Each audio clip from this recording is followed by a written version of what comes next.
Hey, it's your girl Barbie J here, and we are talking about Belle Collective Season 1, Episode 6, Sage and Champagne. And we all know that comes at the end at Antoinette's party. So let's begin first with me giving shout outs to people in my comment section who hold me down every week. Then we got Bridget Squire, Lamont Simpson, Ty Harrell, Shanice Says, Isaiah Hill, Tia Divine, Tiffany Harrell, and Bobby Ray, just to name a few. So it starts off with Latrice and Latricia. You know what? Before I even start that, if you haven't subscribed to my channel, please subscribe. Look out for a sister, Just hit that little red subscribe button and then hit the notification bell. And then you will be reminded of every time I upload something, a new review, which is usually at least 4 or 5 a week. So let's begin now. Thank you, subscribers. Okay, it starts with Latrice and Letitia. Letitia, they are meeting up. And the reason they're meeting is because Letitia wants to share with Latrice what is going on with the announcement she made at the brunch. The brunch that, of course, Latrice didn't want to go to. She said it was a stupid brunch. Anyway, so she wants to tell her because she's a powerful Black entrepreneur, she feels, and she needs her to invest. And so she's telling her all about it. Latrice thinks it's a great idea, and then, oh God, that's when Marie makes the mistake and says she shares that Marie is investing. And I was like, dang, why did she say that? As soon as she said, because my girl Marie is investing in da-da-da. And now it was like, boop. And I knew it. As soon as they cut over to Latrice going, how am I tell her I don't really want to invest because Marie's in it too and blah, blah, blah. And I said, oh, here we go. They got to get over some of that stuff, But anyway, she's like, she's mean, she's mean and she's not always nice and da-da-da-da. But then Latricia had to tell her, you're not always the nicest person either, honey. She said, you nice when you sitting across from me, but you ain't always the nicest. And we see that all the time. We see that because she talks about people a lot. We saw that. We saw that she's called it a stupid brunch. We saw that she was like, I don't need nobody to help me uplift myself. And I don't see nobody doing nothing around here. She just had a lot of negativity around her. Remember at Tamara's Cherie's party and stuff? There was a lot of negativity, coming from Latrice. So she got her attitudes too. We see that.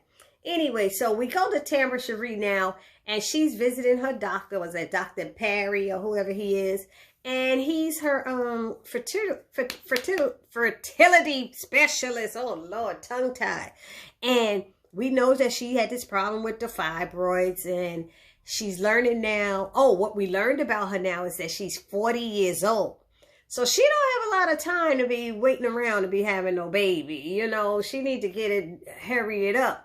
So her doctor's now telling her that 4 of the fibroids came back and that she really needs to take care of them because they could cause, the fact that she's saving her eggs and all of that stuff, and then these fibroids get in the way. If she try to have a baby, it might cause the baby to not, a miscarriage or something like that. So he's telling her she has to get another surgery. And this child gets up in the stirrups. I don't know how many of y'all been to GYN, but sisters, we don't get up in the stirrups with pumps on. She had on heels in the stirrups. You're supposed to take those shoes off because, first of all, they're supposed to weigh her and all that other stuff they do. But I was cracking up. I said, Lord, help her. Look at her up there with the I don't know how many inches those shoes were, but she had them up in the stirrups. Anyway. Then we go over to Antoinette, and she's meeting with these Black doctors, these young Black doctors. And she said part of her opening up her practice is to, I guess, make way and give space for these young Black doctors to have a place to go and stuff. And she wants us, all of them, to like get together and do something to help, you know, move these black doctors throughout the, you know, help them throughout their studies and stuff. She wants to support them in any way she can. So that is her dream, and that's what she wants to do. But here she goes again, inviting the one little white girl in, Kaylin. Okay, Kaylin is what, a nurse practitioner or something that she said, but what's she doing there? Why is she there? I'm confused as to why she's there. I hear them talking, and she said, oh yeah, I invited her so she can see and be around and know. She doesn't want her to think that black people sit around talking about white people. Why do you care what she think, and why are you catering to her? It's like we go through it all the time. Sometimes they need to go through it so they can understand it. Like the brunch wasn't enough. Anyway, so Kaylin finally goes and she talks to her on the side, you know, and said, you know, how she sees this as a different, she said Kaylin now has a different perspective. That's what she was saying, of the black experience, you know, after sitting in with the doctors and then the brunch. And, you know, so Kaylin was saying she has more empathy for Antoinette now, knowing how it feels to be in a room full of all white people and not being able to, afraid to open your mouth or whatever it was. She said, whatever, yada, yada, yada, you know. And I'm sitting there going, you really don't know how it is. Them two little things is nothing what us black people go through when we the only black person in the office, the only black person at the job, the only black person in the group, you know, it's rough for us. So anyway, but then she mentions that, she tells Kaylin she's going to have a rededication of her apartment now that she has redone it and her husband's gone and all this stuff. And the first thing Kaylin is like, who you inviting? Who you inviting? And she's like, well, I'm not inviting Marie. Marie's off the list. And then I'm not going to invite Letitia either. You know, she said, because, you know, they're really close and I wouldn't want to do that or something like that. She said, I was like, whatever. Whatever. She invites everybody. It's your house. You don't have to invite them if you don't want to. You ain't got to. It's not like they your girlfriends.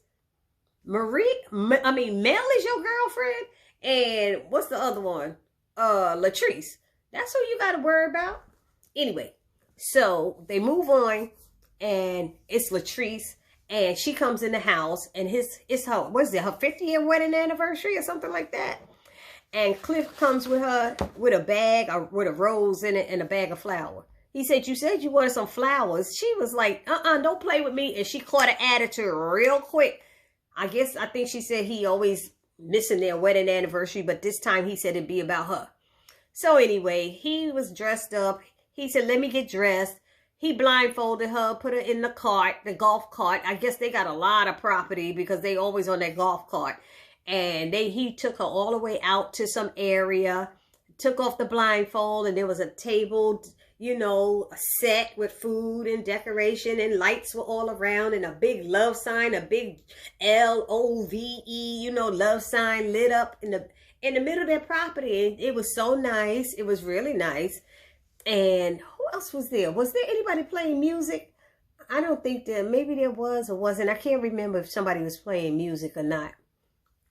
But it was really nice, and I liked it. And then he gave her gift, and the gift was a Rolex, and she jumped up and she was screaming, oh, I need my Rolex. I got my Rolex. How much she wanted it. So she started opening up to him and expressing to him about her abandonment issues and men leaving out of her life.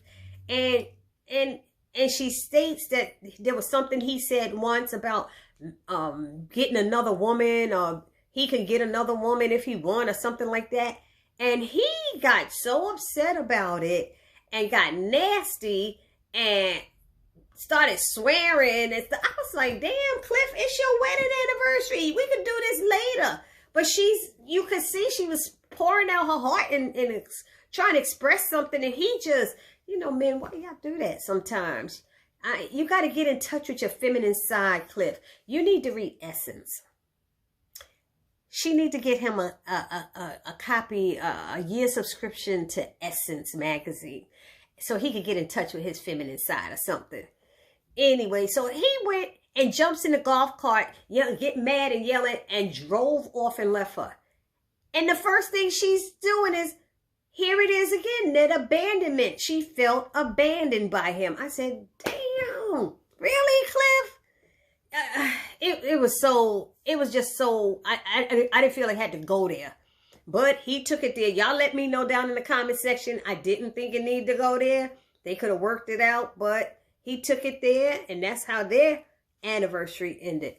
And then you got Marie. She's at some little play yard, and she's out there with her grandson. Which one? I think they all boys, right? Kai. The one is Kai. And then Cedric comes in. That's her husband. And we learned that he shows up and it surprises her.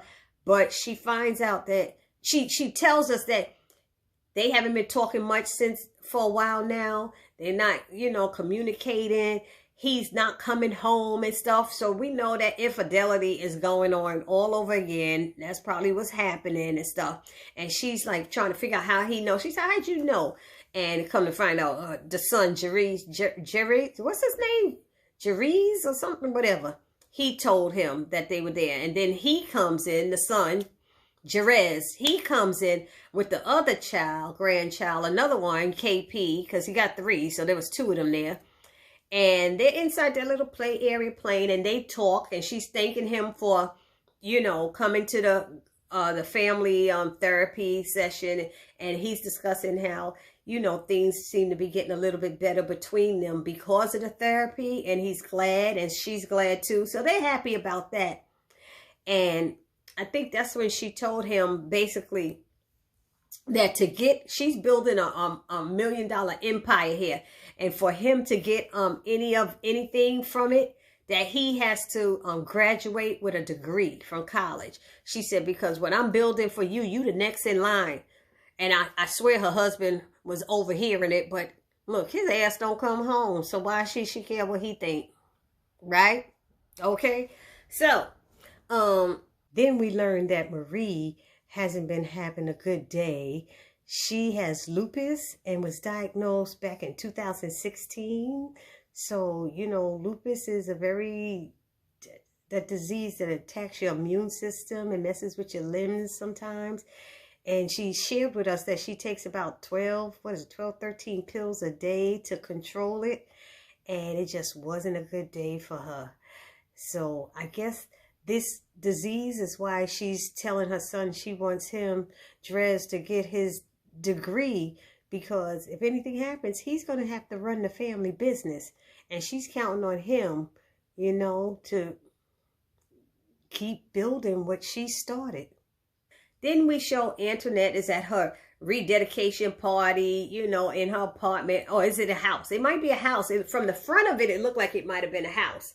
But we only saw the front of it for a short second or whatever. So then, of course, they're there. And Mel is there, and Latrice is there. And she got another 1 or 2 white friends up in there. And that's when she tells us that she is part, what did she say? Her African and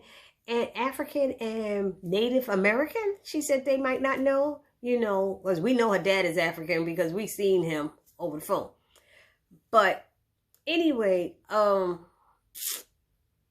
Kayleen brings up Marie and stuff and how she acts. I said, why the white girl got to bring that up at this party? I mean, it's why are we bringing that up? It's hard with people who they so mean and they just always got to start arguments and you can't say nothing to them. And she's doing all of this, and I'm like, the white girls that hang out with the black people, y'all can't do that.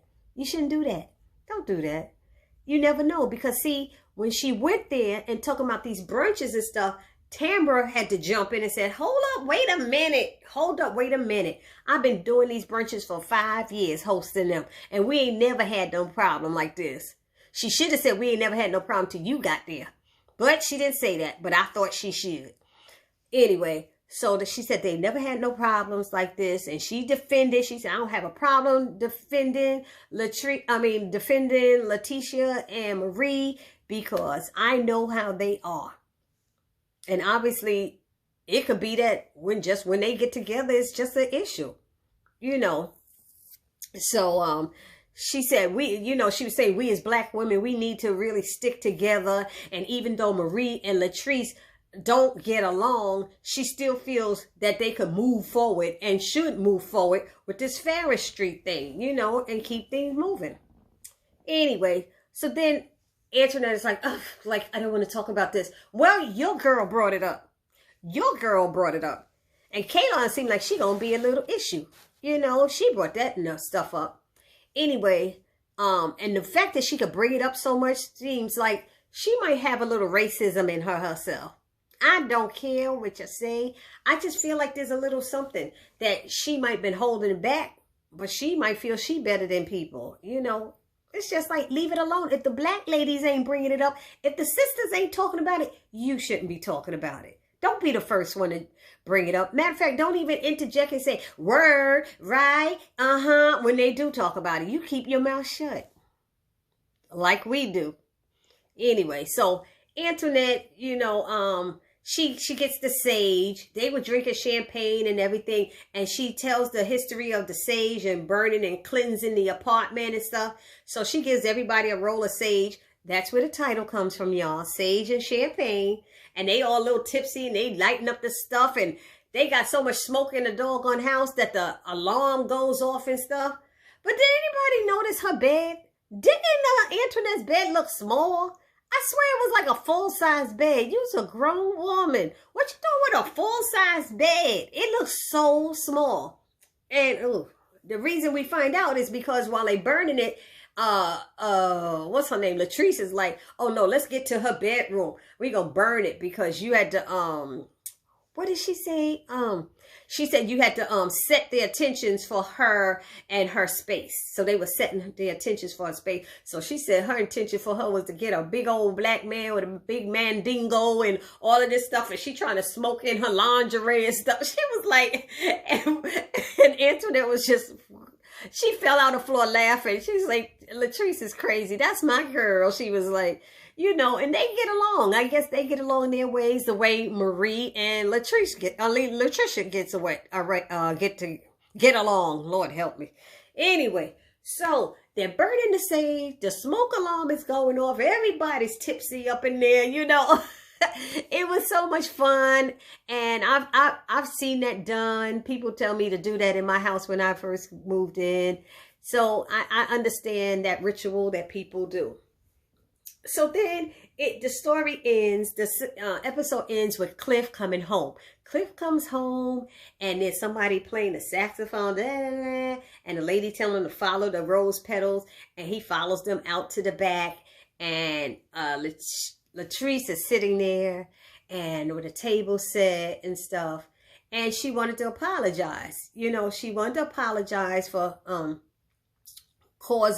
saying anything to upset him that was not her intention and stuff, and there was a pianist there and there was a masseuse, and she had, everything going on, and she read what her feelings were and saying what she was trying to do when she was opening up to him, and that he just didn't understand it.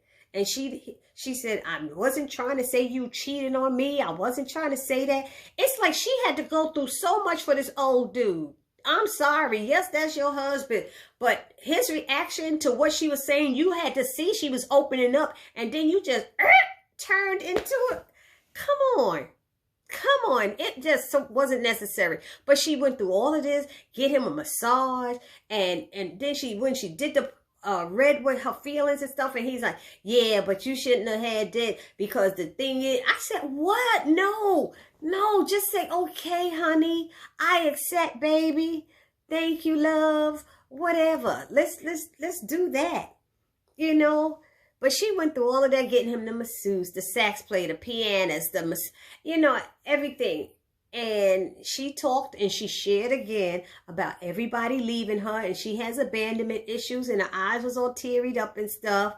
And he finally accepted her apology, and then it went off like that. And I'm like, thank you. That's all he had to do. But it seemed like next week, honey, did y'all see next week? Before we get to next week, let's see. I would give this week, what was this, about an 8? 8.5. You know, nothing really exciting was happening this week, you know, on the episode. But next week, it seems like Cherie, and Antoinette get into it, and they start arguing about being a black woman. See, because both of them is half white, as far as I know. Oh no, Tamara is half white, but we're learning that Antoinette is the Native American and whatever, and African. But anyway, it looks interesting. I hope it is. This your girl Barbie J signing off, saying peace.